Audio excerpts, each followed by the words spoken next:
మాత్రము నా నీతి వలన నీ దివ్య ముఖమును దర్శించను. నేను వేడుకొనినప్పుడు నీ దివ్య రూపమును గాంచి సంతృప్తి చెందుదను.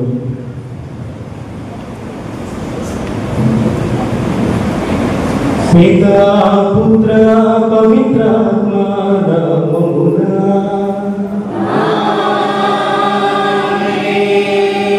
మన ప్రభువైన యేసుక్రీస్తు కృప, సర్వేశ్వరుని ప్రేమ, పవిత్రాత్మ సహవాసము మీ అందరితో ఉండునుగాక.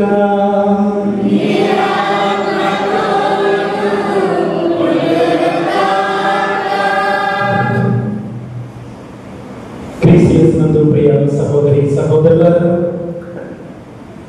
మొట్టమొదటిగా నా ఈ విచారంలో దివ్య బలి పూజ జరిపించే అవకాశాన్ని నాకు ఇచ్చినందుకు దేవుడికి వందనాలు చెబుతూ, ఈ యొక్క దివ్య బలి పూజలో మీ అందరి ప్రార్థనలను, మీ అందరి అవసరాలను దేవుడికి అర్పించి మీకోసం యొక్క దివ్య బలి పూజను అర్పిస్తున్నాను. ప్రియ సహోదరి సహోదరులారా, ఈనాటి ఆదివారంతో మనం 15వ సామాన్య ఆదివారాన్ని కొనియాడుతూ ఉన్నాము. ఇప్పటికే ఈరోజు పట్టణాలు చదివిన వారికి అర్థమవుతుంది ఈనాటి ముఖ్యమైన అంశము మంచి సమరయుడు. అది ఒక ప్రధాన అంశం అయితే మనలో ఎంతమందిని మంచి సమరయులుగా ప్రవర్తించగలుగుతూ ఉన్నామన్నదే అతి ముఖ్యమైన ప్రశ్న.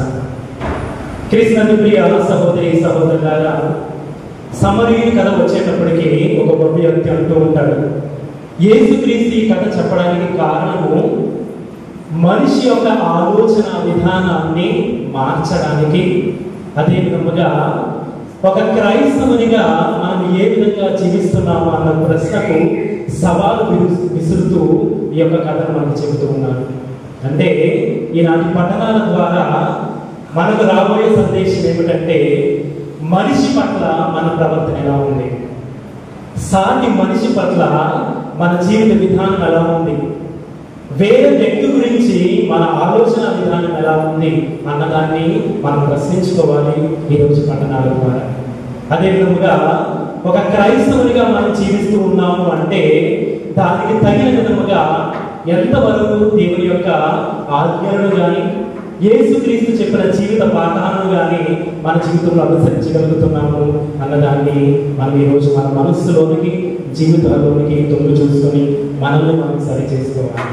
కనుక క్రీస్తునందు ప్రియ సహోదరి సహోదరులారా, ఈ అతి అద్భుతమైన పవిత్రమైన దివ్య బలి పూజను మనకిచ్చినందుకు, దేవుడిలో పాల్గొనే అవకాశాన్ని, ఆలోచన మనకు దేవుడు ఇచ్చినందుకు దేవుడికి కృతజ్ఞత తెలుపుతూ, ఈ యొక్క దివ్య బలి పూజ ద్వారా, ఈనాటి పఠనాల ద్వారా, ఈనాటి వాక్య బోధన ద్వారా మనందరి ఆలోచన విధానాల్లో మార్పు రావాలని, ఒకరిని ఒకరము చూసుకునే విధానాల్లో మార్పు రావాలని, సాటి మనిషిని మనం ఏ విధంగా చూస్తాము అన్న విషయంలో మార్పు రావాలని దేవుడు కోరుకుంటూ, తన ఆజ్ఞను అనుసరించి జీవించే భాగ్యాన్ని కూడా మనకి దయచేయమని ఈనాటి దివ్య బలి పూజలో ప్రార్థన చేద్దాం.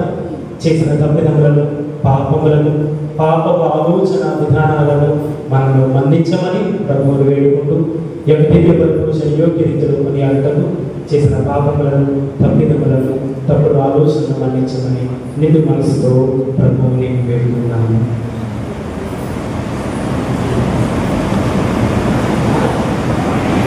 శక్తిగల సంగీశ్వరి చెంతను నా పాపములను కొనుచున్న చేతను, వాకు చేతను, వేల చేతను, అసలుల చేతను బహు పాపం చేసింది.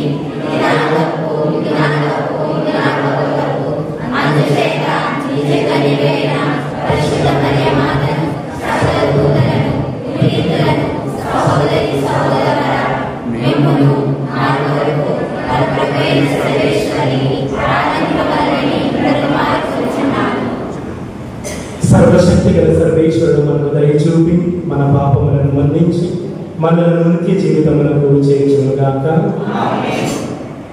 ప్రభువా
ప్రభువా దయ చూపుము,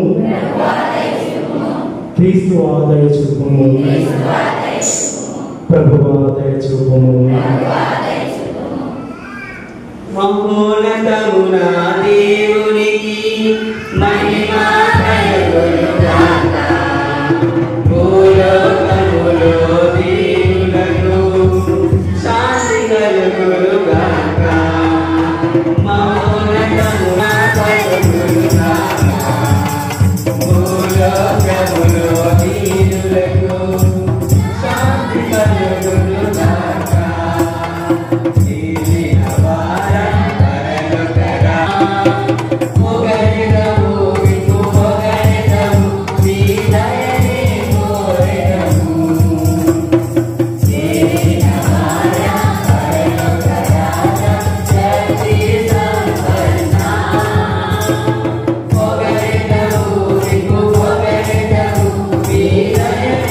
Oh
సర్వేశ్వర సన్మార్గం నుండి వైద్యుడికి పెడద్రోవు పట్టు వారిని తిరిగి సన్మార్గంలో ప్రవేశించడానికి నీవు ఎల్లప్పుడూ వారిపై నీ సత్యపు వెలుగును ప్రకాశింపచేయుచున్నావు. క్రీస్తునందు విశ్వాసమును ప్రకటించడం ద్వారా క్రైస్తవులైన వారికి క్రీస్తు నామమునకు విరుద్ధమైన క్రియలను విస్మరింపగల అనుగ్రహం బలమును దయచేయి. నీతోను పవిత్రాత్మతోనూ కలిసి యుగయుగములో జీవించుచు పరిపాలించు మా ప్రభువైన క్రీస్తు ద్వారా ఈ మనవి చేయుచున్నాము.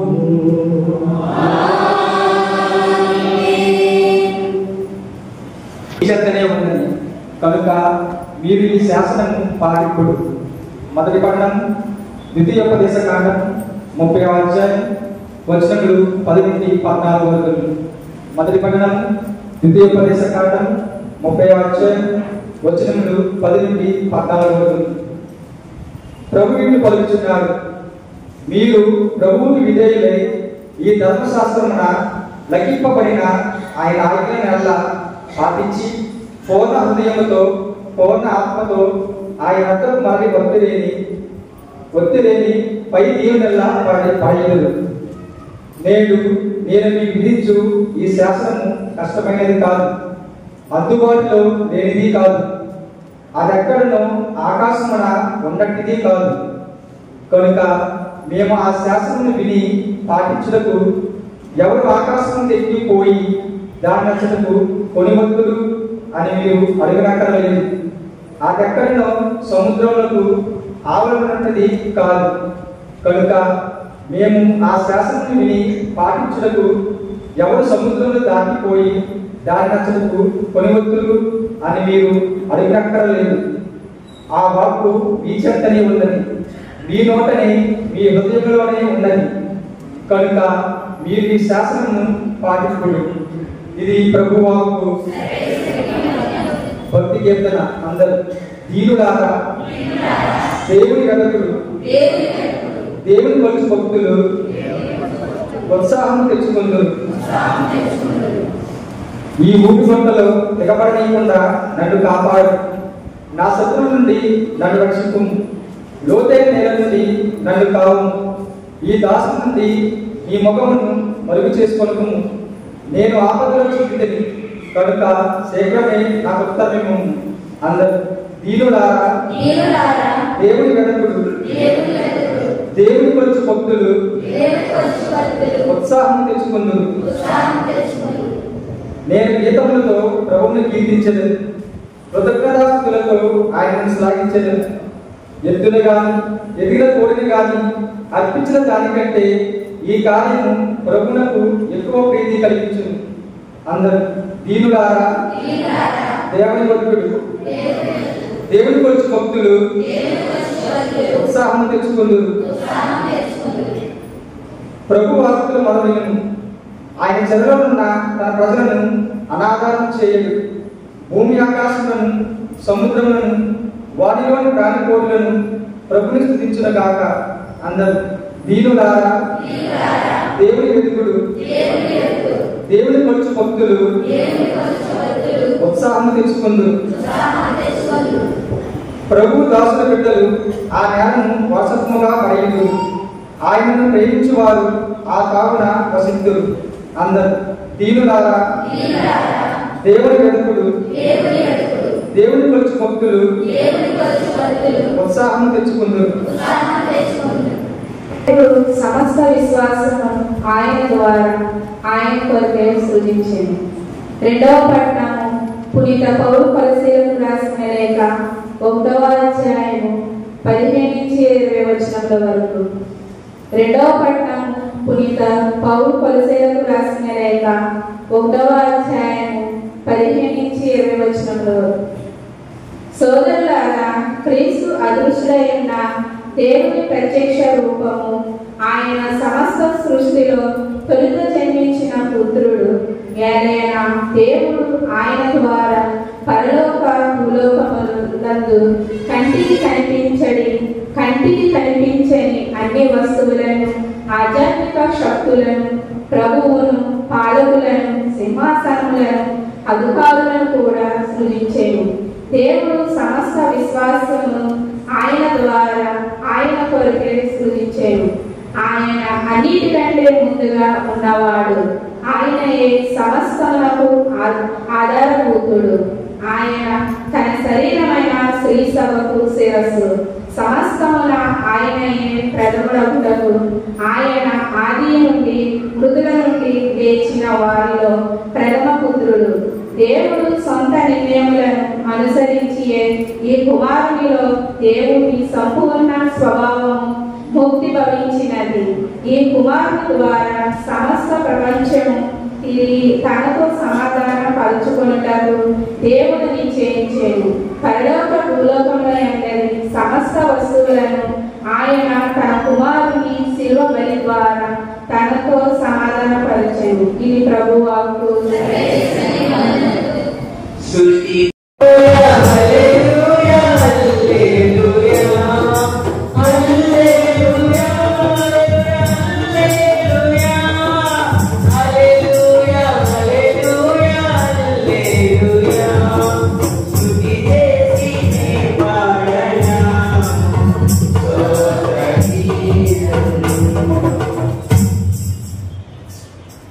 దయచేసి బయట ఉన్నటువంటి మరిన్ని ఆశీర్వాదాలు మనకు వస్తాయి. ప్రభు మీతో ఉండనుగాక.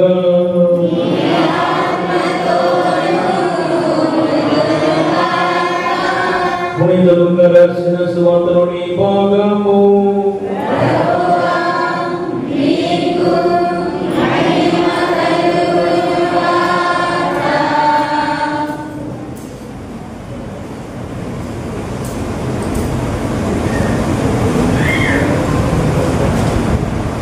నా పొరుగువాడు ఎవడు? పునీత లూకా రాసిన సువార్త 10వ అధ్యాయము 25వ వచనం నుండి 37వ వచనం వరకు. లూకా సువార్త 10వ అధ్యాయము 25 నుండి 37 వరకు. యేసు శిష్యులను ఉద్దేశించి మాట్లాడుతున్నప్పుడు ఒక ధర్మశాస్త్ర బోధకుడు లేచి, బోధకుడా, నిత్య జీవం పొందుటకు నేను ఏమి చేయవలేను అని యేసును పరీక్షింపగోరి ప్రశ్నించాను. అందుకు యేసు, ధర్మశాస్త్రం ఏమని వ్రాయబడి ఉన్నది, అది నీకు ఎట్లు అర్థమవుతున్నది అని తిరిగి ప్రశ్న వేశాను. అందుకు అతడు, నీ దేవుడైన ప్రభువును నీవు పూర్ణ హృదయంతోను, నీ పూర్ణ ఆత్మతోను, నీ పూర్ణ శక్తితోను, నీ పూర్ణ మనస్సుతోను ప్రేమింపుము. నిన్ను నీవు ప్రేమించుకున్నట్లే నీ పొరుగు వారిని ప్రేమింపుము అని రాయబడి ఉన్నది అని పలికాను. నీవు సరిగా సమాధానం ఇచ్చితివి, అటులనే చేయము, నీవు జీవించవు అని యేసు వారితో చెప్పాను. కానీ అతడు తనను తాను సమర్థించుకున్నకై నా పొరుగు వాడెవడు అని యేసుని అడిగాను. యేసు ఇటు సమాధానం ఇచ్చాను, ఒకనొకడు యెరూషలేము నుండి యెరికో నగరమునకు వెళ్ళుచుండెను. త్రోవలో అతనికి దొంగలు చుట్టుముట్టి దోచుకొని గాయపరిచి మన ఊపిరితో విడిచిపోయేది. ఆ తర్వాత ఒక యాత్రికుడు ఆ మార్గంలో వెళ్ళచ్చు వారిని చూసి తప్పుకొని పోయాడు. అడగనే ఒక లేవీయుడు అటు వచ్చి వారిని చూసి తొలగిపోయాడు. పిదప ఒక సమరీయుడు అటు పైన వైపు పోవచ్చు అతన్ని చూచాడు. వారిని చూడగానే అతను జారిపడి వాడి దగ్గరకు వెళ్ళి గాయములకు తైలము దాఖలారసము పోసి పట్టుబట్టాడు. పిమ్మట వారిని తన వాహనంపై కూర్చుండబెట్టి ఒక సత్రమునకు తీసుకొని పోయి పరామర్శించాడు. అతడు మరణాలను 2 దినాలకు సత్రంలో యజమానుని చేతిలో పెట్టి, వీరిని పరామర్శింపుము, నీకు ఎక్కువ వ్యయమైనచో తిరిగి వచ్చినప్పుడు చెల్లించగలను అని చెప్పాడు. దొంగల చేతిలో పడ్డ వాడికి పై ముగ్గురులో పొరుగువాడు ఎవడు అని యేసు అడిగాడు. కనికరము చూపుని వాడే అని ధర్మశాస్త్ర బోధకుడు సమాధానం ఇచ్చారు.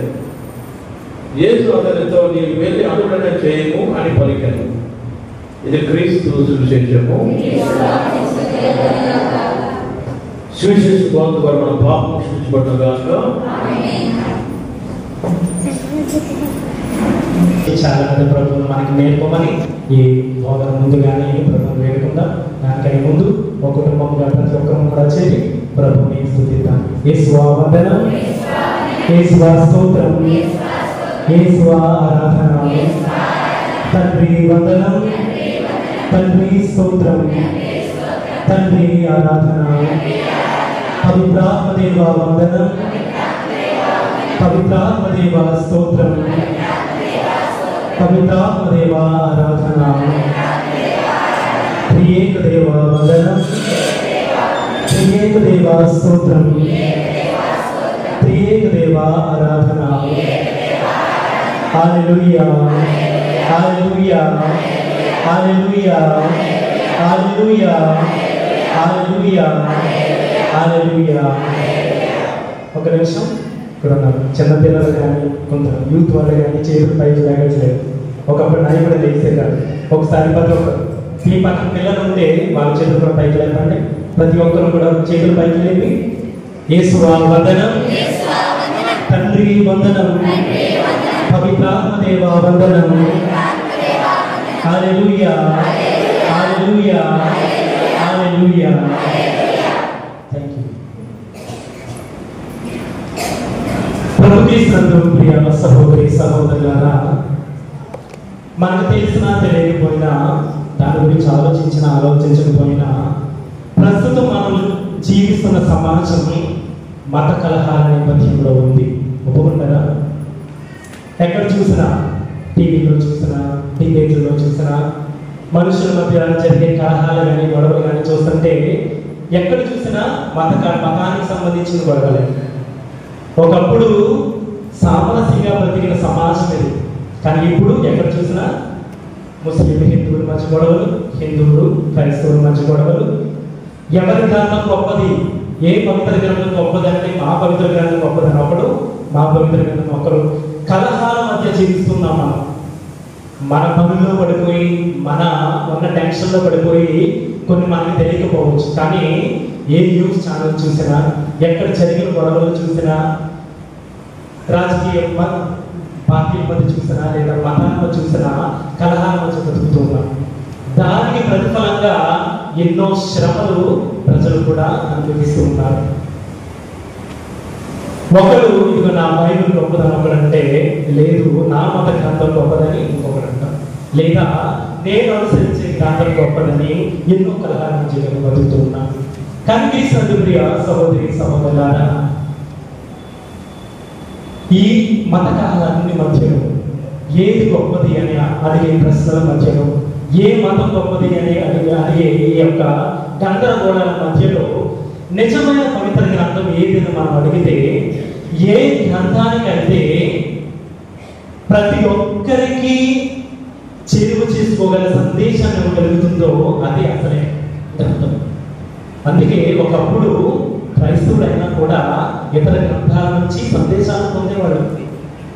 ప్రతి గ్రంథం నుంచి వచ్చే మంచి మనం తీసుకోగలగాలి. అప్పుడే ఏ గ్రంథానికైనా విలువ ఉంటుంది, ప్రాముఖ్యత ఉంటుంది. ఎందుకు ఈ యొక్క అంశంతో నేను ప్రారంభించాను అంటే, క్రీస్తు ప్రియ సహోదరి సహోదరులారా, ఈ 15వ సామాన్య ఆదివారాన్ని నిజంగా మనం ఒక అదృష్టంగా భావించాలి. ఎందుకు అంటే ఈనాడు ప్రధాన అంశం ఏమిటి? మంచి సమరీయుడు. పవిత్ర గ్రంథం యొక్క విలువ, బైబిల్ యొక్క విలువ ఎక్కడంటే, పవిత్ర గ్రంథం ఇచ్చే సందేశము ఒక క్రైస్తవునికి మాత్రమే కాదు, ప్రతి ఒక్క మనిషికి కూడా వర్తిస్తుంది. పవిత్ర గ్రంథ లేదా బైబిల్ యొక్క సందేశాన్ని మనం మన జీవితంలోకి తీసుకోగలిగి దాన్ని అనుసరించి జీవించగలిగితే ప్రతి ఒక్కరు కూడా మనస్సునందు క్రైస్తవుడే. అంటే మతానికి అతీతంగా, ఏ ఒక్క మతానికి అంటే క్రైస్తవులకు మాత్రమే కాదు, క్రీస్తును విశ్వసించే వారికి మాత్రమే కాదు, క్రీస్తును అనుసరించే వారికి మాత్రమే కాదు, ప్రతి ఒక్కరి జీవితాన్ని కూడా మార్చగలిగే ఒక పవర్ ఉన్న పవిత్ర గ్రంథము యొక్క బైబిల్. వాటన్నిటిలో ఒక ప్రాముఖ్యమైన కథ కానీ ఒక ప్రాముఖ్యమైన ఒక అంశం కానీ ఏమిటంటే మంచి సమరయుడు. ఇది నీకు నాకు ఒక క్రైస్తవునిగా బోధించబడే అంశం కాదు. క్రైస్తవుడు కాబట్టి మనం అనుసరించాలని కాదు, ప్రతి ఒక్క మానవుడు కూడా అనుసరించగలిగే ఒక గొప్ప సారాంశము సందేశము ఉన్న ఒక కథ ఈ యొక్క మంచి సమరయుడు. క్రీస్తు ప్రియ సహోదరి సహోదరులారా, ఈ యొక్క అంశాన్ని లేదా ఈ యొక్క సందేశాన్ని మనందరి జీవితంలో ఎంతో కొంత తీసుకోవడానికి ఈనాడు ఈ బోధన ద్వారా ఈ యొక్క వాక్య పఠనాల ద్వారా ప్రయత్నం చేద్దాం ప్రతి ఒక్కరు. కనుక మీ యొక్క చెవులను మీ మనస్సులను ఒక్క నిమిషం పాటు దేవుడి సన్నిధిలోనే ఉంచారు. ఉన్న టెన్షన్లు లేదా ప్రాబ్లమ్స్ పనులు కూడా ఒక 20 నిమిషాలు మర్చుకోండి. దేవునికి సమస్తం అర్పించి ఈ యొక్క సందేశం ఈ యొక్క అంశము ఈ యొక్క కథ ఈ యొక్క ఉపమానం ఇచ్చే సందేశాన్ని మనందరి జీవితంలో తీసుకోవడానికి ప్రయత్నం చేద్దాం. క్రీస్తు ప్రియ సహోదరి సహోదరులారా, ఈ యొక్క ఉపమానము దేని ద్వారా ప్రారంభమవుతుంది? ఒక ప్రశ్న ద్వారా. ఎవరు అడుగుతున్నారు ప్రశ్న? మొదట్లోనే ఉంది. ఒక వ్యక్తి లేచి ఒక ప్రశ్న అడుగుతున్నారు. సమరి అడుగుతున్నాడు. ఒక ధర్మశాస్త్ర బోధకుడు. ఎవరి ధర్మశాస్త్ర బోధకుడు? శాస్త్రం తెలిసిన వాడు, దేవుని యొక్క గ్రంథాన్ని దేవుని యొక్క ఆజ్ఞలను క్షుణ్ణంగా చదివినవాడు మాత్రమే కాదు, తెలుసుకొని ఇతరులకు బోధించేవాడు. ధర్మశాస్త్ర బోధకుడు అన్నీ తెలిసినవాడు, అన్ని ఎదిగినవాడు, తనకు తెలుసుకొని ఇతరులకు బోధించే స్థానంలో ఉన్న వ్యక్తి ఎవరు అడుగుతున్నాడు? యేసుక్రీస్తు ధర్మశాస్త్ర బోధకుడా? ఒక మంచి బోధకుడు, ఒక మంచి ప్రవక్త, దేవుడి కుమారుడని వాళ్ళు అంగీకరించి కూడా ఉండకపోవచ్చు. అన్ని తెలిసిన వ్యక్తి యేసుక్రీస్తుని ఏమని అడుగుతున్నాడు? ప్రశ్న ఏంటి? నిత్య జీవము పొందడానికి నేను ఏమి చేయాలి? కృష్ణ ప్రియ సహోదరి సహోదరులారా, నిజంగా నేను ఇంతగా చెప్పాల్సిన పని లేదు. నిజానికి ఈ యొక్క 15వ సామాన్య ఆదివారానికి కానీ సమరియస్ యొక్క మంచి సమరీ యొక్క కథను వివరించడానికి కానీ ఎంత సమయం వెచ్చించాల్సిన పని లేదు. అందరికీ తెలిసిన విషయం, అందరము చదివిన కథే, అందరము విన్న కథే. ఎన్నో బోధనలను మనం ఎన్నోసార్లు విన్న అంశాలే ఇవన్నీ. అంటే సాధారణంగా ఏం జరుగుతాయి? స్కూల్లో పిల్లలు జరిగినట్లు ఈ చదువు వింటాము, ఈ చదువు నుంచి వదిలేస్తాం. మీ గురించి మాత్రం నేను అనట్లేదు. నేను ఇప్పుడు ఈ రోజు ఈ నోటుతో బోధిస్తాను, రేపటి రోజు నేను కూడా మర్చిపోతాను. కానీ ఈ యొక్క బోధనను, ఈ యొక్క అంశాన్ని, ఈ యొక్క కథను ఎప్పుడైతే మన జీవితంలో భాగం చేసుకుంటామో మన జీవితాలు మంచికి మారుతాయి. క్రీస్తు ప్రియ సహోదరి సహోదరులారా, సో ఈ ధర్మశాస్త్ర బోధకుడు అడిగిన ప్రశ్నకు, నిత్య జీవం పొందాలంటే నేను ఏం చేయాలన్న ప్రశ్నకు యేసుక్రీస్తు ఏమని చెప్తూ ఉన్నాడు? తన సొంత సమాధానాన్ని ఇస్తున్నాడా? మొదటి దీనికి సమాధానం ఆయన అడిగిన ప్రశ్నకు యేసుక్రీస్తు తన సొంత సమాధానాన్ని ఇస్తున్నాడా? లేదు. ఇది ఎలా చెయ్యి నువ్వు నిత్య జీవం పొందుతామని దేవుని కుమారుడైన యేసుక్రీస్తు కూడా తన సొంత సమాధానాన్ని ఇవ్వట్లేదు. లేదా ఇదిగో నీవు నన్ను అడుగో, నువ్వే ధర్మశాస్త్ర బోధకుడు అయ్యి నన్ను అడుగుతున్నావంటే యేసుక్రీస్తు గొప్ప అయిపోయి తన సొంత సమాధానాన్ని చెప్పట్లేదండి. ఏం చెప్తున్నాడు? అది వాక్యం. మన మాటలో చెప్పుకుందాం. ఇదిగో నీవే ధర్మశాస్త్ర బోధకుడు, నీకు తెలుసు, నీకు శాస్త్రం తెలుసు, నీకు ధర్మం తెలుసు, నీకు దేవుని యొక్క ఆజ్ఞలు తెలుసు. సో ఏం చేయాలి? దేవుని యొక్క ఆజ్ఞలు అనుసరించి చాలు. ఈ దేవుని యొక్క ఆజ్ఞలలో ప్రప్రదమైనవి, అతి ప్రాముఖ్యమైనవి నీకు చెయ్యి చాలు. ఏంటి ఆజ్ఞలు? నీ దేవుడైన ప్రభువుని పూర్ణ హృదయంతోనూ పూర్ణ ఆత్మతోనూ శక్తితోనూ ఆరాధించు. అంటే ఆయన అడిగిన ప్రశ్నను మనం ఎప్పుడు మర్చిపోకూడదు. ఏమిటి ప్రశ్న? నిత్య జీవం పొందాలంటే నేను ఏమి చేయాలి?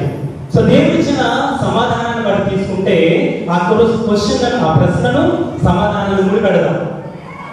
అంటే ప్రభు అంటూ ఉన్నారు, నిత్య జీవం మీరు పొందాలంటే దేవుని యొక్క ఆజ్ఞను అనుసరించు. ఏమిటి ఆజ్ఞ?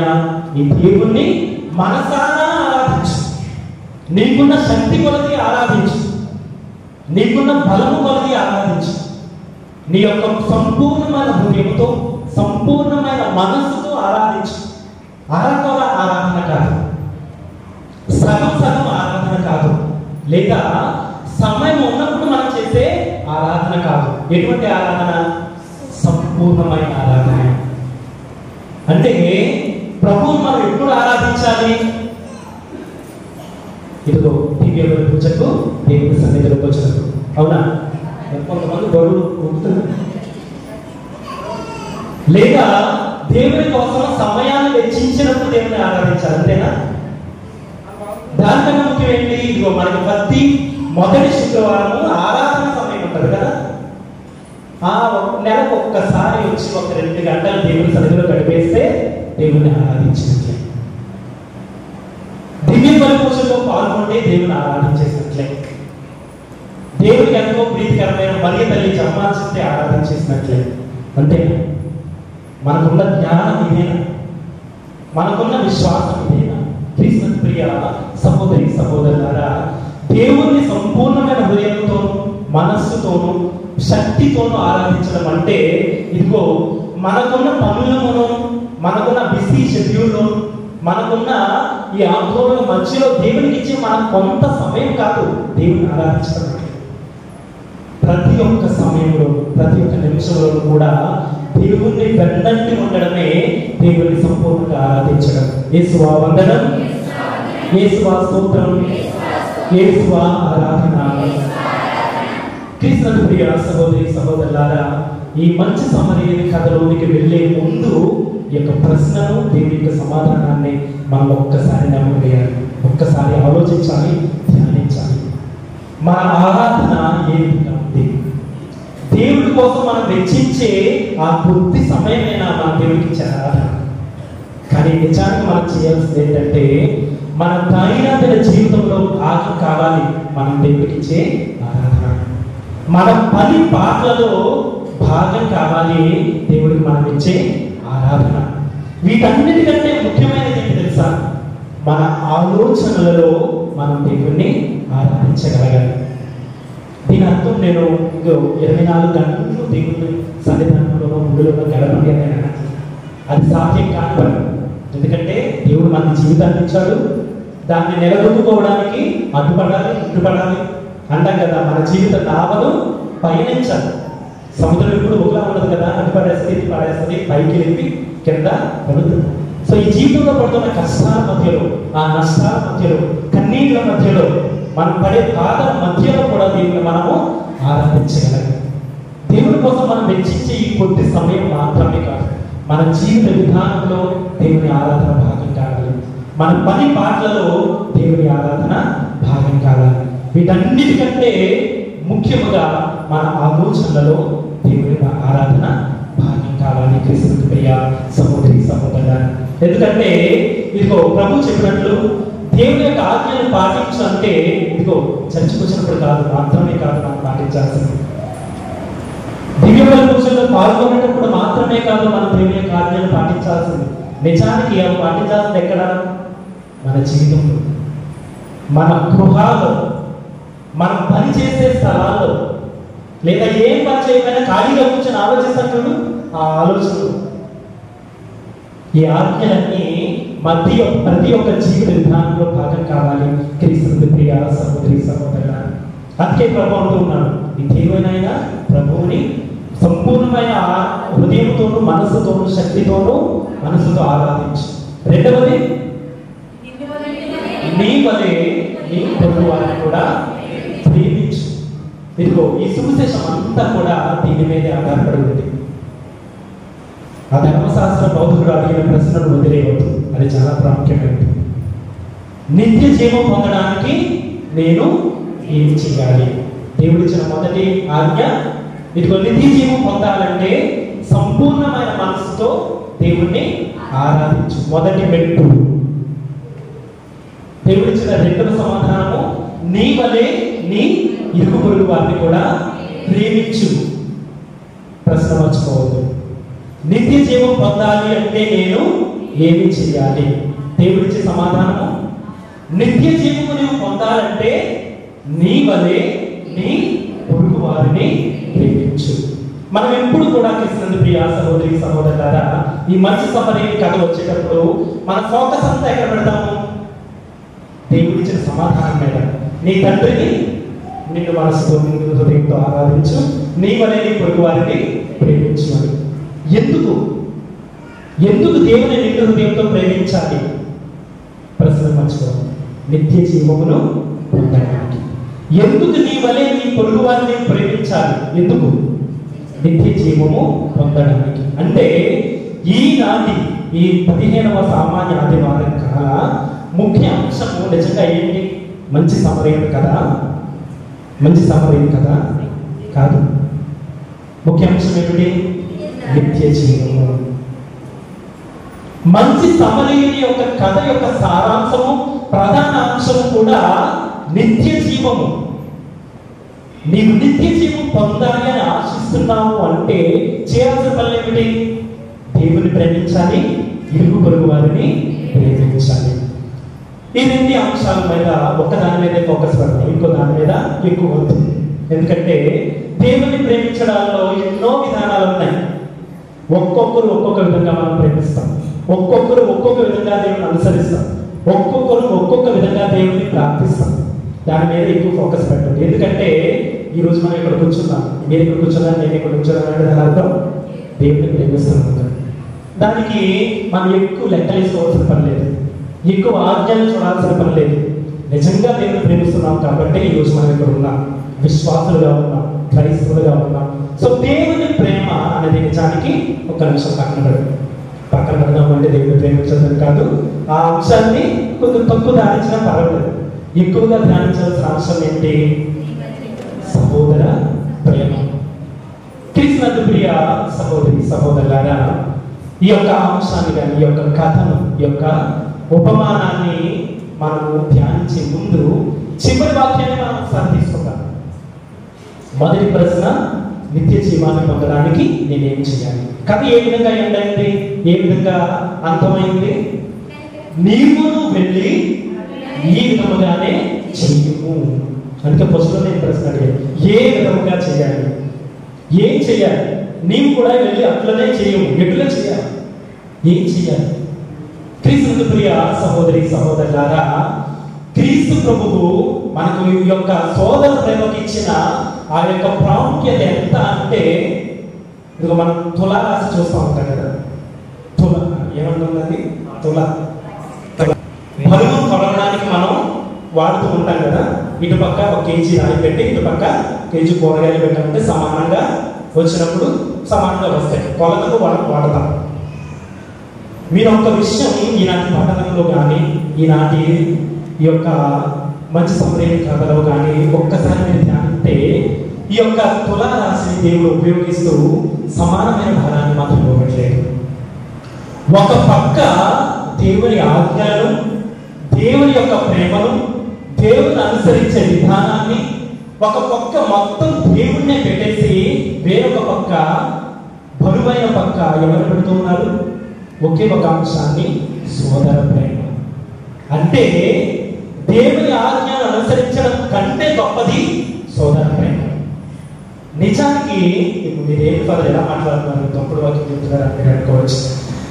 దైవ ప్రేమ కంటే కూడా విలువైనది సోదర ప్రేమ. ఎందుకంటే ఇదిగో నీవు నీ సహోదరుని ప్రేమించగలిగినప్పుడు మాత్రమే నేను దేవుని ప్రేమిస్తున్నాను అని చెప్పగలను. లేదా నీ సహోదరుని ప్రేమించడం ద్వారా మాత్రమే మనము దేవుణ్ణి ప్రేమించగలము అంటూ ఉంటాం కదా. నీ కళ్ళ ముందు కనబడే వ్యక్తిని, నీ సహోదరుని నీవు అంగీకరించలేనప్పుడు, ప్రేమించలేనప్పుడు, కంటికి కనిపించని అదృశ్యమైన దేవుణ్ణి నీ ఏ విధంగా ప్రేమించగలవు? అంటే దైవ ప్రేమకు ఒక సులువైన ఖచ్చితమైన మార్గము ఈ సోదర ప్రేమ. క్రీస్తు ప్రియ సహోదరి సహోదరులారా, అందుకే ఈ ఉపమానం ద్వారా ప్రభు చెప్తున్నది ఒకటే. మన సింపుల్ భాషలో పెట్టాలంటే, నీ ఇరుగు పొరుగు వారిని ప్రేమించు, నీ ఇరుగు పొరుగు వారిని అంగీకరించు, నీ ఇరుగు పొరుగు వారిని మన్నించు, నీ ఇరుగు పొరుగు వారిని వారికి సహాయపడు, వారికి చేదుడుగా ఉండు, వారికి అండగా ఉండు. అలా చేయడం ద్వారా నీ దేవునికి మరింత దగ్గర అవుతావు. యేసువా వందనం, యేసువా స్తోత్రం, యేసువా ఆరాధన. హల్లెలూయా, హల్లెలూయా, హల్లెలూయా.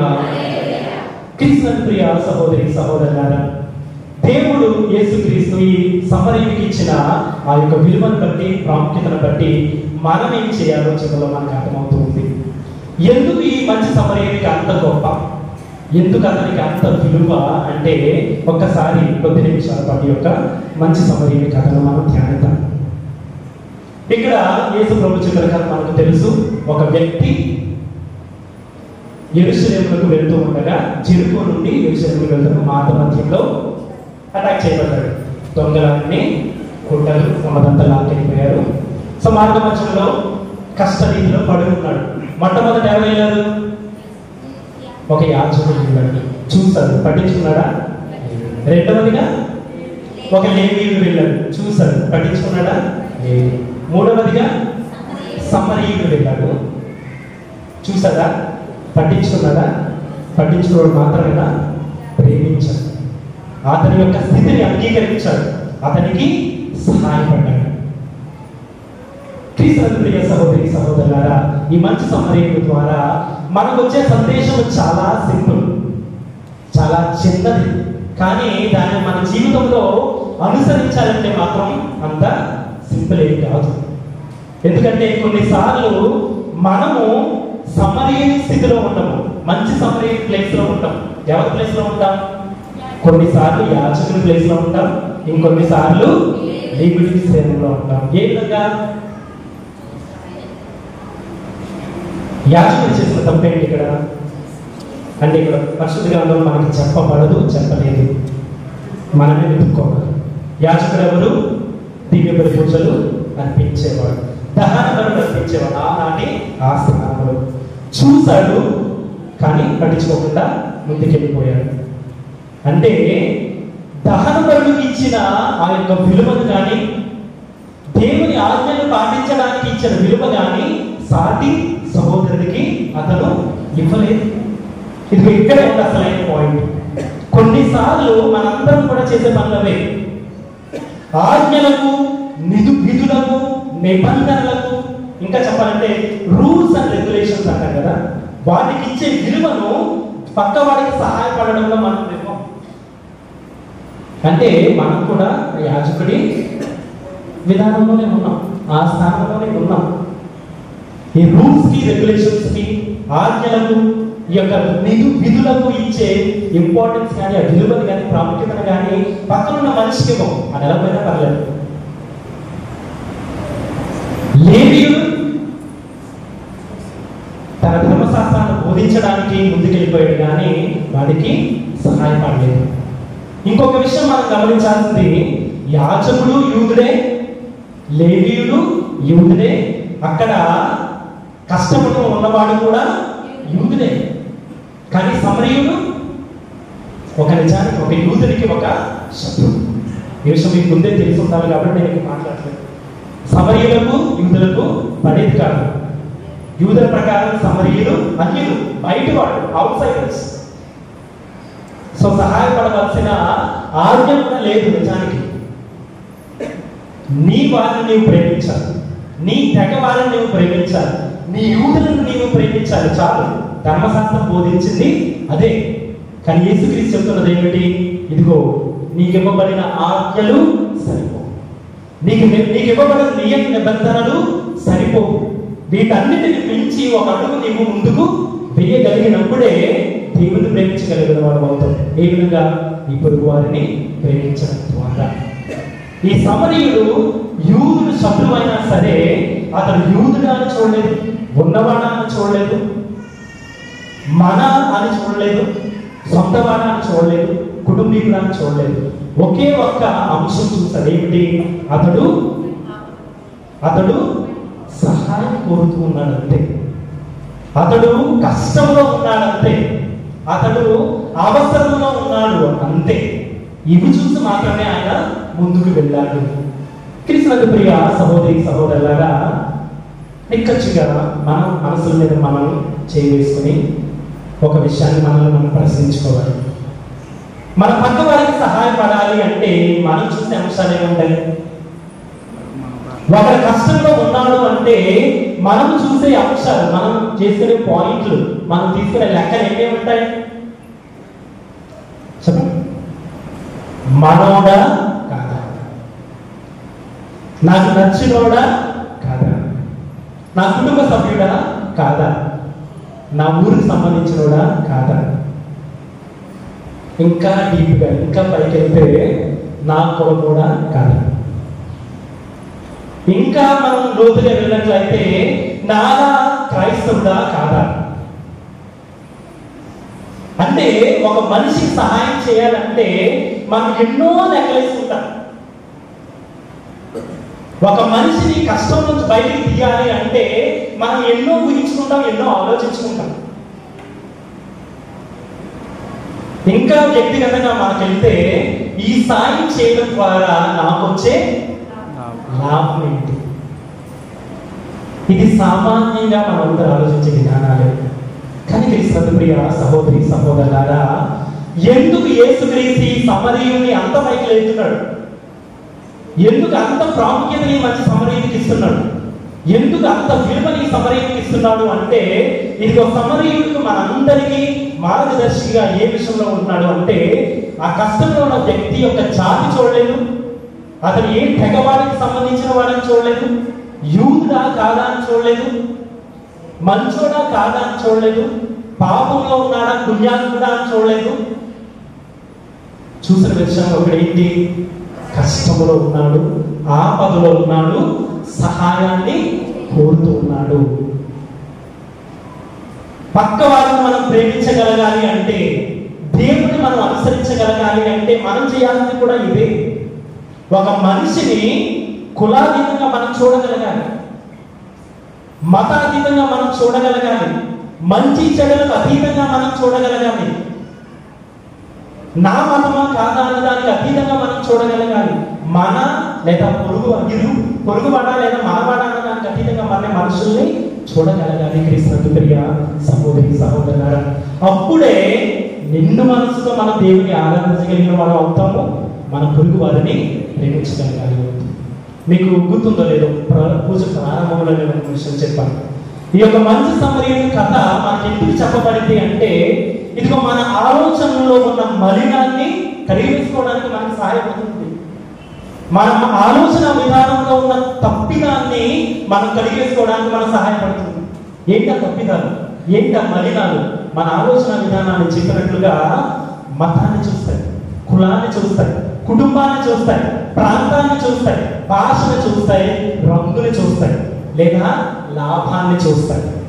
వీటన్నిటిని మించి మనుషులు చూడగలిగినప్పుడే మనము వాళ్ళని ప్రేమించగలిగిన వాళ్ళు అవుతాం.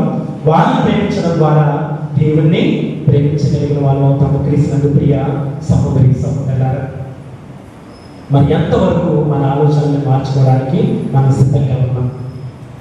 ఎంతవరకు మన సంఘాన్ని కుటుంబాన్ని బలపరచుకోవడానికి మనం సిద్ధంగా ఉన్నాము? క్రీస్తు ప్రియ సహోదరి సహోదరులారా, అంటే ఈ మంచి సమరయుని కథ ద్వారా మనకు చెప్పబడింది ఏమిటి? అందరినీ మన మనలాగా భావించగలగాలి, అందరినీ కూడా మన సంఘస్థుల్లాగా భావించగలగాలి, అందరినీ కూడా మన కుటుంబ సభ్యుల్లాగా భావించగలగాలి. కానీ ఇక్కడ వచ్చిన అసలైన ప్రాబ్లం ఏంటో తెలుసా? ప్రస్తుతం మన సమాజంలో ఉన్న అసలైన ప్రాబ్లం, మన సంఘంలో ఉన్న నిజమైన ప్రాబ్లం ఏమిటంటే, పొరుగు వారి గురించి తరువాత సొంత వారిని ఎంతవరకు ప్రేమించగలుగుతున్నాం? అంతే కదా. మనకు ఒక సామెత ఉంది కదా, ఇల్లు చక్కబెట్టి తెలీదా? ముందు నువ్వు ఇల్లు చక్కబెట్టుకుని ఊరు చక్కబెట్టు. నేను చెప్పిన సందేశానికి ముడి పెడతాం ఈ సామెతని. నీ పొరుగు వారిని ప్రేమించాలి అంటే ముందు సొంత వారిని ప్రేమించగలగాలి.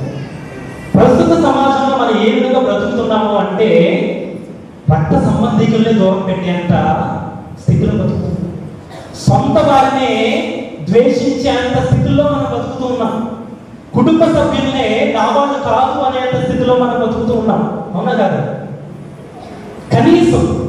కనీసం ఈ పేరు నియమం అంట కదా, కనీసం మన రెస్పాన్సిబిలిటీ, మన బాధ్యత అయిన సొంత వారిని మనం ప్రేమించలేనప్పుడు, అంగీకరించలేనప్పుడు ఎవరో ఊరిపోయే దానాన్ని మనం ప్రేమించగలుగుతామా?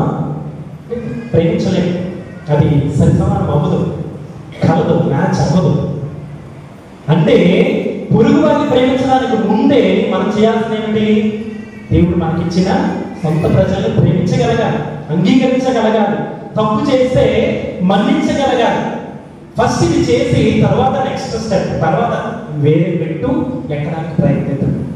ఇప్పుడు ఇక్కడ కూర్చున్న మనలోనే, ఇక్కడ కూర్చున్న నాలోనే ఎంతవరకు మనము మన సొంత ప్రజలను, సొంత కుటుంబ సభ్యులను, సొంత మనుషులను అంగీకరించగలుగుతున్నాము, ప్రేమించగలుగుతున్నాము? క్రీస్తు ప్రియ సహోదరి సహోదరులను ముగించే ముందు ఇంకొక చిన్న కథను, మీకు తెలిసిన కథను మరొకసారి మీకు పరిచయం చేస్తాను. ఆదాము అవ్వల బిడ్డలను కయీను, ఆబేలు. ఆబేలు యొక్క సమర్పణ దేవునికి అంగీకారయోగ్యమైంది. కయీను యొక్క సమర్పణ దేవునికి అంగీకారయోగ్యం కాలేదు. కయీను ఏం చేశాడు? ఆబేలుని చంపేశాడు. అదంతా తెలిసిన కథ. అది ముఖ్యమైన అంశం ఇక్కడ వస్తుంది. దేవుడు వచ్చి కయీను అడుగుతున్నాడు, కయీను నీ సహోదరుడు ఎక్కడ? మీ ఓడు ఎక్కడ? మీ తమ్ముడు ఎక్కడ? దేవుడు అడిగిన ప్రశ్న ఒక పక్కన పెడేస్తే దానికి సమాధానం కయీను ఏం చెప్తున్నాడు? ఇంగ్లీష్ లో చాలా ఇంట్రెస్టింగ్ ఉంటుంది. My brothers keeper. నేనేమన్నా నా తమ్ముడి యొక్క కాపలాదారునా?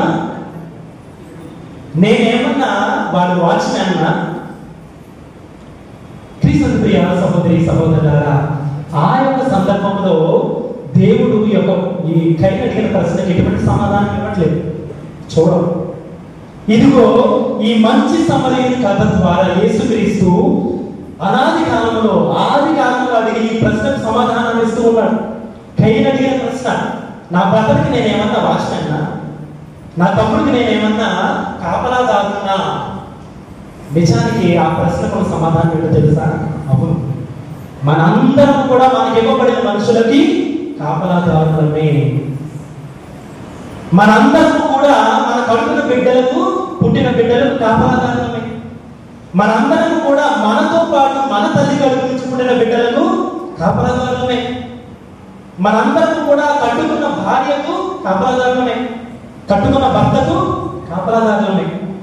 అన్నకు, చెల్లికి, పుట్టిన బిడ్డలకు, మన సొంత ప్రజలకు మనం ఎప్పటికీ కూడా కాపలాదారులమే. ఎంతవరకు బాధ్యత కలిగి ప్రవర్తిస్తూ ఉన్నాము? క్రీస్తు ప్రియ సహోదరి సహోదరులారా, ఆనాడు కయీను ఆబేలు ఎందుకు చంపాడు? కారణం ఏంటి? అసూయ, ఈర్ష.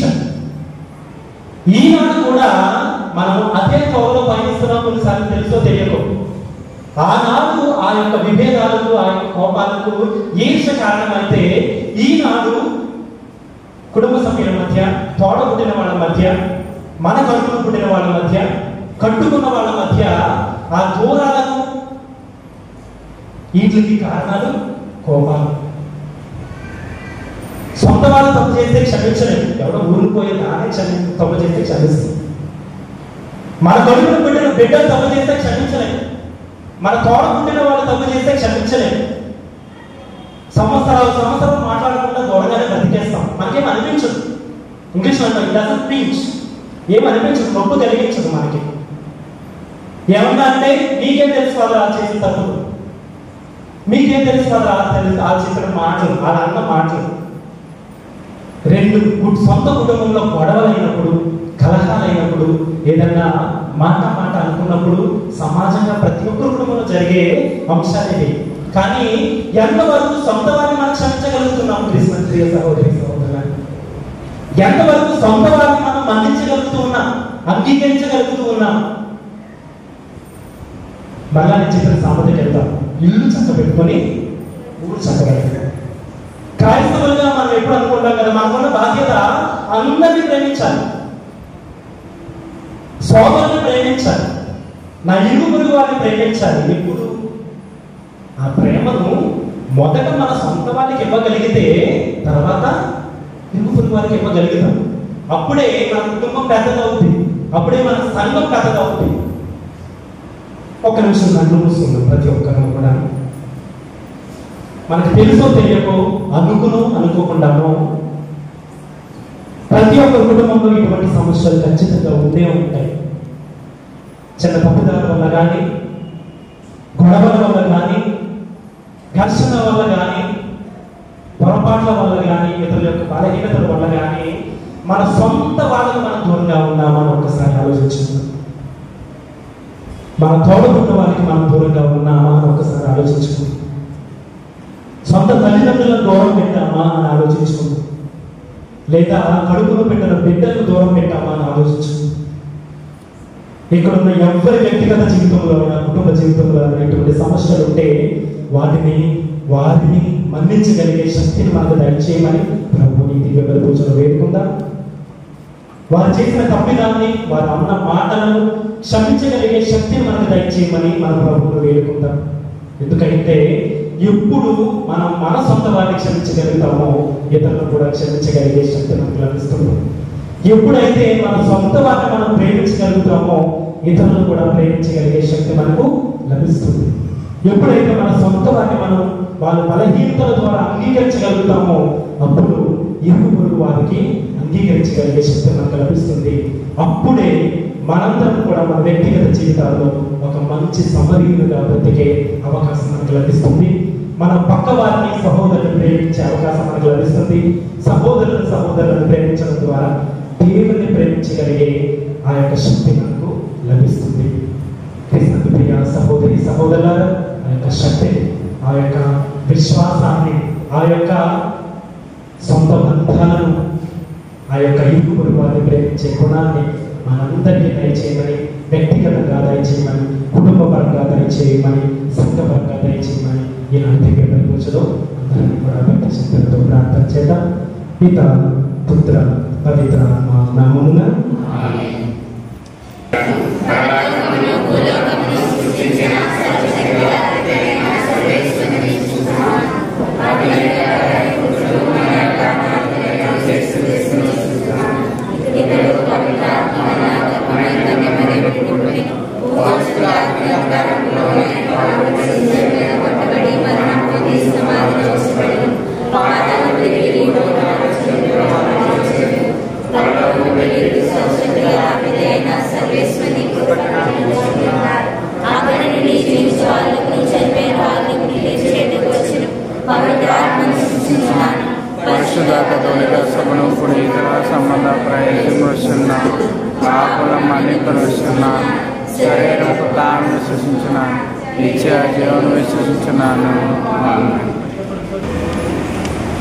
శ్రీసభ వరకు ప్రార్థించిన శ్రీసభ పావన పద్మాదేవ జగద్గురువును, మా బాలపీఠాధిపతులను, తదుపరి పీఠాధిపతులను, గురువులను, ఇక్కడున్న మన గురువులను, దైవజ్ఞులను,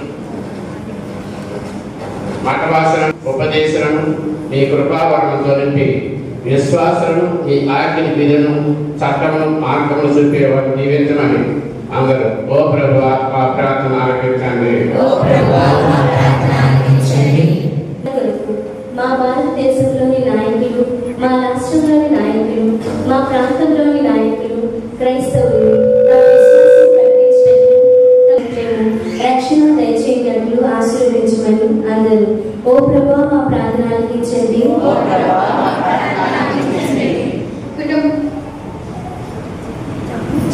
కుటుంబాల కొరకు మా కుటుంబంలో చేసేవన్నీ ఏ పని చేసినప్పటికీ మేము నిన్ను గణపరచినట్లు మాకు సహాయం చేయండి.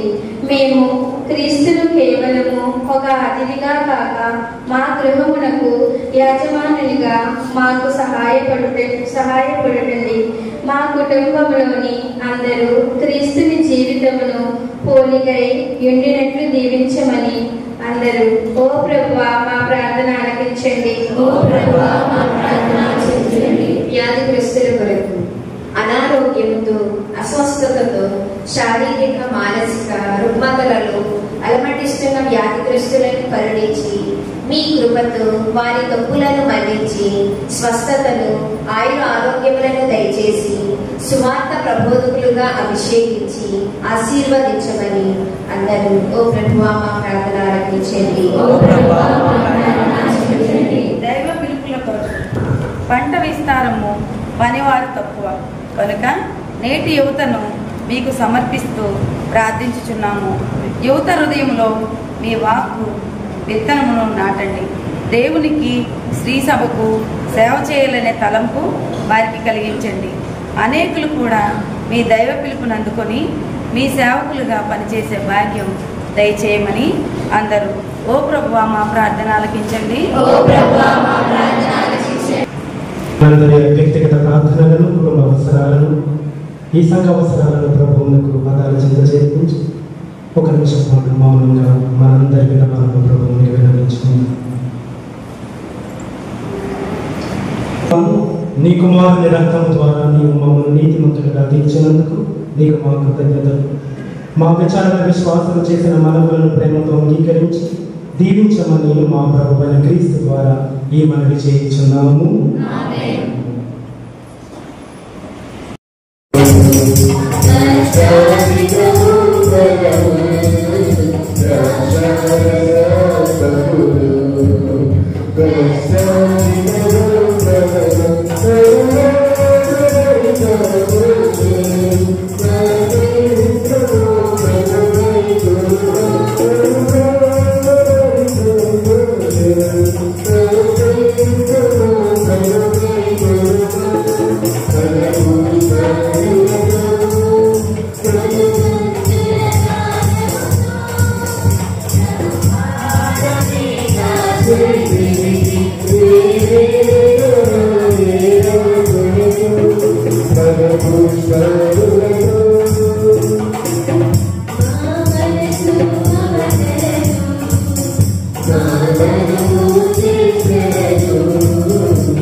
Thank you.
మనపెట్టుకొనొచ్చు సమర్పించుకొనుచున్న ఈ శ్రీ సభ అర్పణములను దయతో వీక్షింపు. ఈ అర్పణములను ఆహారముగా పూజించునే విశ్వాసులకు పవిత్రములో మరింత వృద్ధిని దయచేయము. మా ప్రభువైన క్రీస్తు ద్వారా ఈ మనవి చేయించున్నాము. ప్రభువు మీతో ఉండుగాక.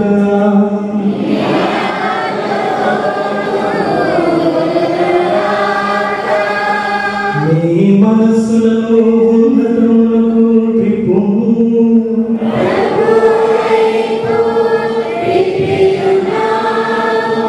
మన దేవుడైన ప్రభువునకు కృతజ్ఞత తెలుపుదము.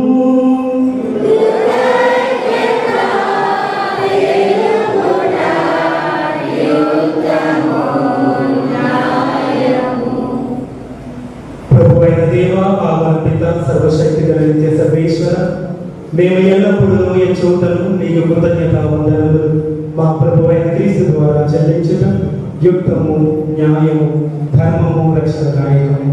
ఏలగన క్రీస్తు తన జన్మము ద్వారా పతనమైన మానవ స్థితిని ధృవీకరించాను. తన శ్రమల ద్వారా మా పాపములను రద్దు చేశాను. అతడు మరణము నుండి ఉత్థానుడై శాశ్వత జీవితములకు మార్గము తెరిచాను. తండ్రి, అతడు నీ వద్దకు మోక్షారోహణం చేసి మూసి ఉన్న మోక్షపు ద్వారములను తెరచను. కావున దూతల పునీతుల బృందములతో ఏకమై నిరంతరము మేము నీ స్తుతి గానములు పాడుట ఎట్లనగా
పవిత్రుడవు.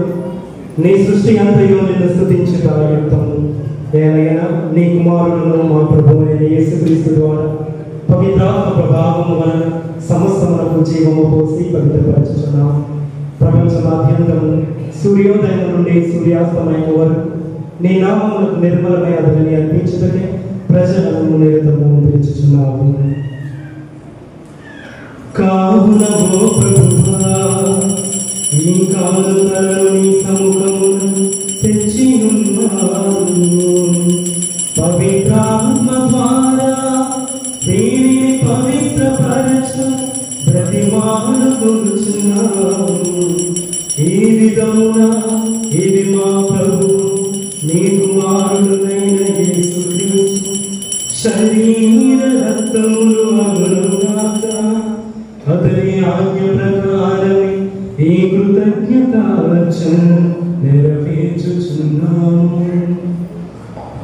అతడు అప్పగింపబడిన రాత్రి అప్పమునందుకుని మీకు కృతజ్ఞతావందనములు చెప్పి స్తుతించి తుంచి శిష్యులకిచ్చుచు ఇట్లనేను, మీరందరూ దీనిని తీసుకుని భుజింపుడు, ఏలైనా ఇది మీ కొరకు అప్పగింపబడును నా శరీరం.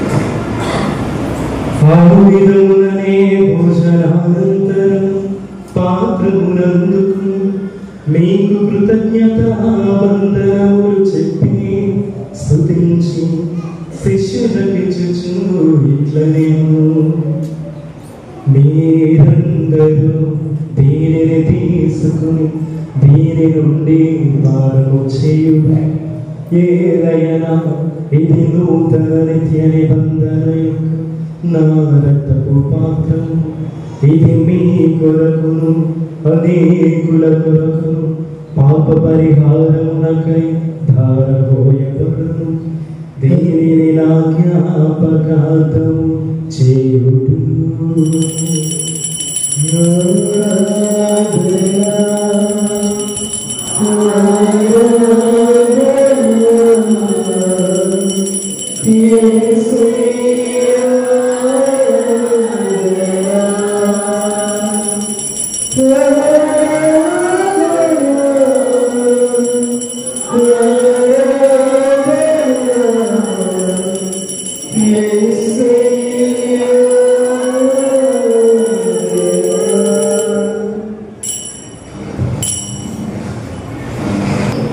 ఇది విశ్వాస రహస్యము,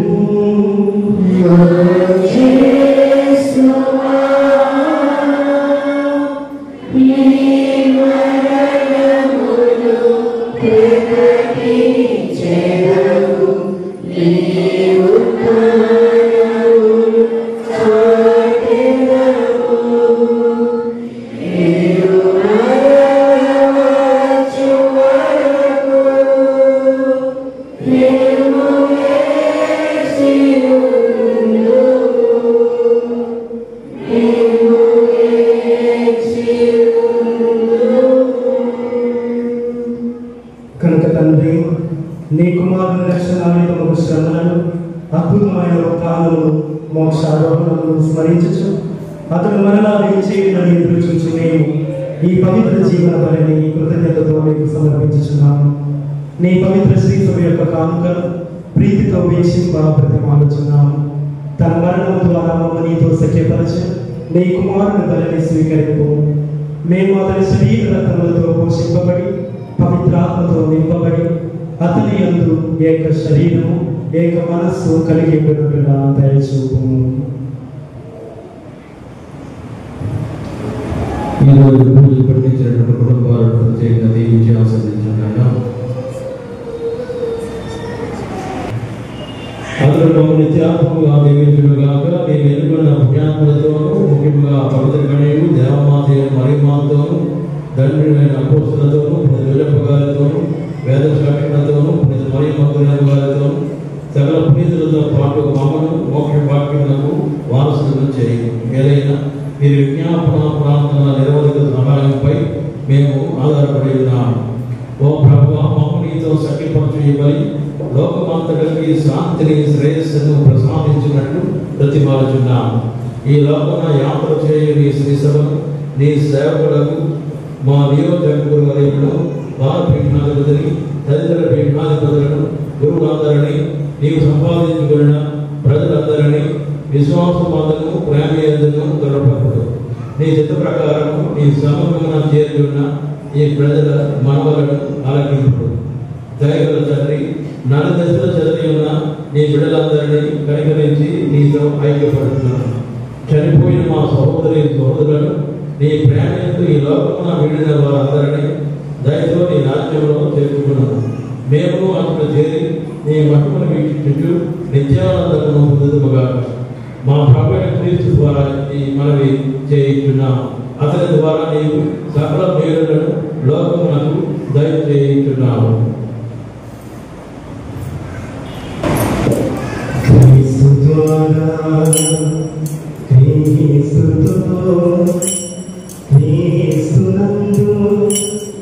సర్వశక్తి కల్పితయే సర్వేశ్వర పవిత్రాత్మతో ఏకమయ్యుండు నీకు యుగయుగములు గౌరవ మహిమలు కలుగునుగాక.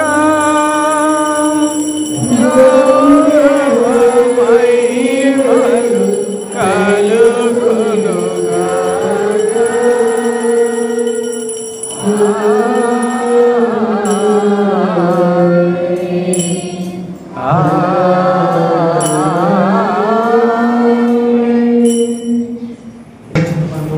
అనుసరించి ప్రార్థింప సహజందుము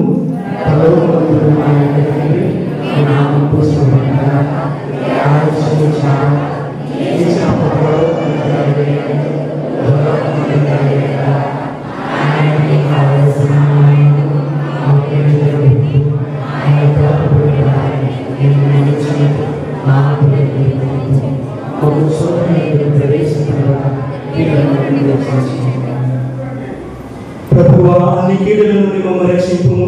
మా ఈ రోజులలో మాకు శాంతిని ప్రసాదింపుము.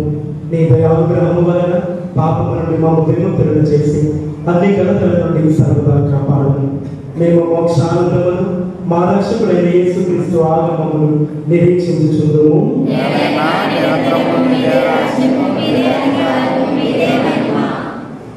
శాంతిని మీకు అనుగ్రహించుచున్నాము, నా శాంతిని మీకు ఇచ్చుచున్నాము అని నీ అపోస్తలులతో వచించిన ప్రభువైన యేసువా, మా పాపములను లెక్కింపక నీ శ్రీ సభ విశ్వాసమును వీక్షింపు.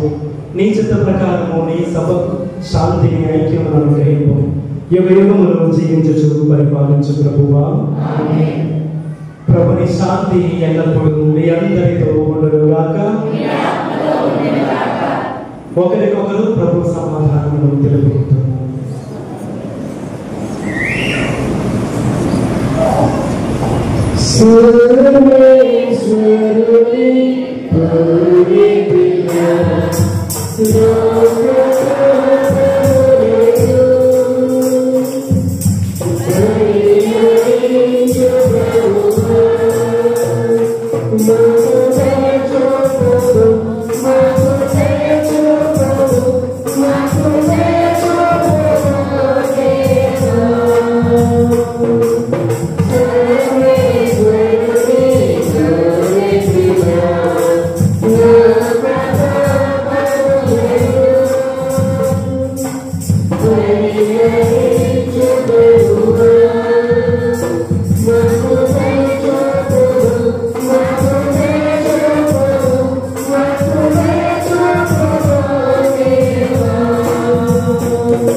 ఇదిగో సర్వేశ్వరి గొర్రెపిల్ల, ఇదిగో లోకం యొక్క పాపములను పరిహరించు ప్రభు.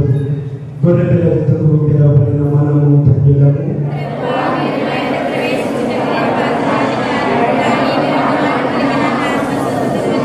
క్రీస్తు శరీర రక్తములు మమ్మల్ని నిత్య జీవములకు కాపాడునుగాక. ఆమేన్.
చేసి వచ్చినందుకు కూడిన మట్టుకు మీకు మేలుగా వందనము చేస్తున్నాము. మా జీవితము నాగల్లాంతేను మీకే సొంతం కనుక వాటినన్నిటినీ మీకే అప్పగించున్నాను. వచ్చిన చేసువా మా దుర్బుద్ధిని పోగొట్టి మంచి బుద్ధిని దయచేయండి.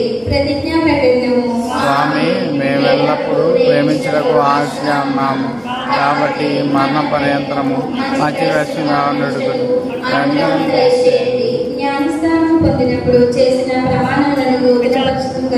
విచార్చలను వాటి పనులను అజ్ఞానాచారములను పూర్తిగా చావు వరకు మంచి రక్షణగా ఉండడు.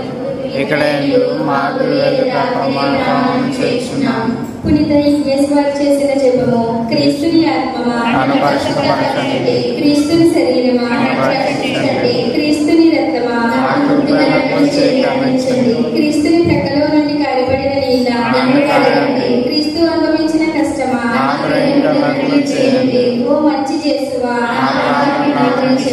మీ గాయముల లోపల దాచుకోండి. నేను మేము ఎడబాయినట్లు చేయకండి, దుష్ట శత్రువుల చేతుల్లో దొరకనట్లు కాపాడండి. నా మరణ సమయమందు నడిపించుకోండి, నన్ను మీ సన్నిధికి చేయండి.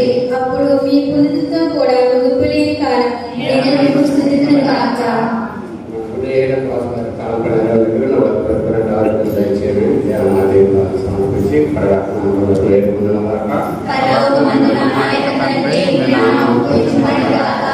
రాజు వచ్చిన గాక మీ చిత్తం లోకమందు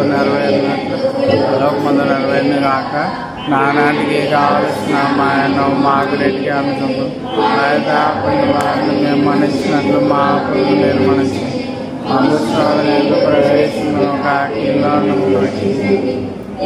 ప్రసాదం చేతాన్ని మరి మా ప్రభు మీతో ఉన్నారు వారిని మీ గర్భఫలం విశ్వాసం ద్వారా పరిశుద్ధ మా సర్వేశ్వరు మా పాత్రలు మా కొరకు ఇప్పుడు మా మరణము ప్రార్థించండి.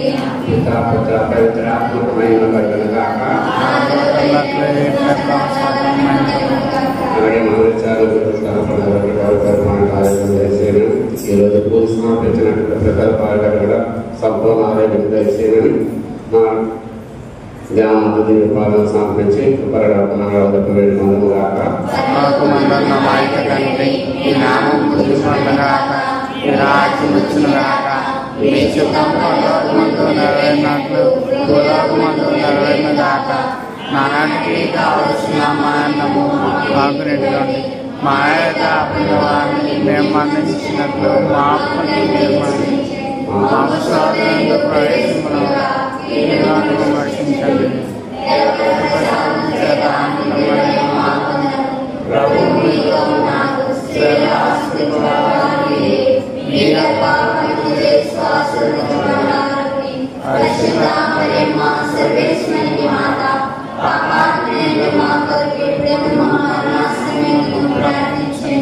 పిత పుత్ర పవిత్రాత్మకు మహిమ కలుగునుగాక.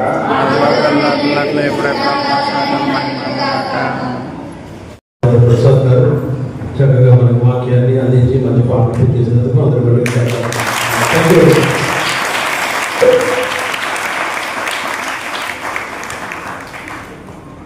పెళ్లి ప్రకటన. శరీరమును భుజించి నా రక్తమును పానం చేయువాడు నా యందును నేను వారి యందును ఉందును. ప్రార్థించుదాము. ఓ మా ప్రభువా, నీవు ఏర్పాటు చేసిన ఈ పరమ వరములను సేవించి ప్రార్థించుచున్నాము.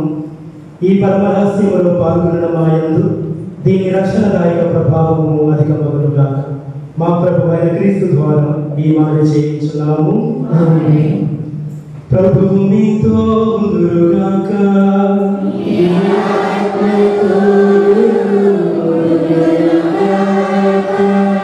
సర్వశక్తి గల సర్వేశ్వరుడు పితా పుత్ర పవిత్రాత్మ మేము ఆశీర్వదించుగాక.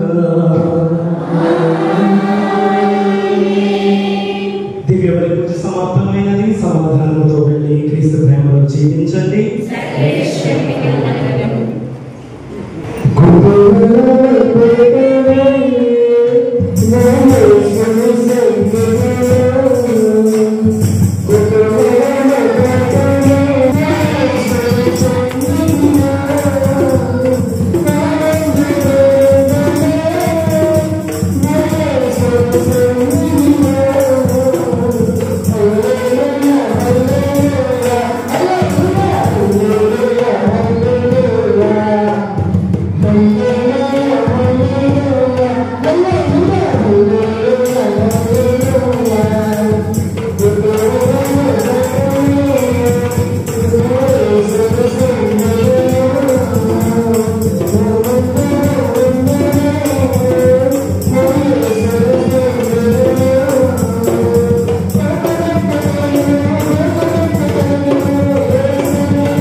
Jesus,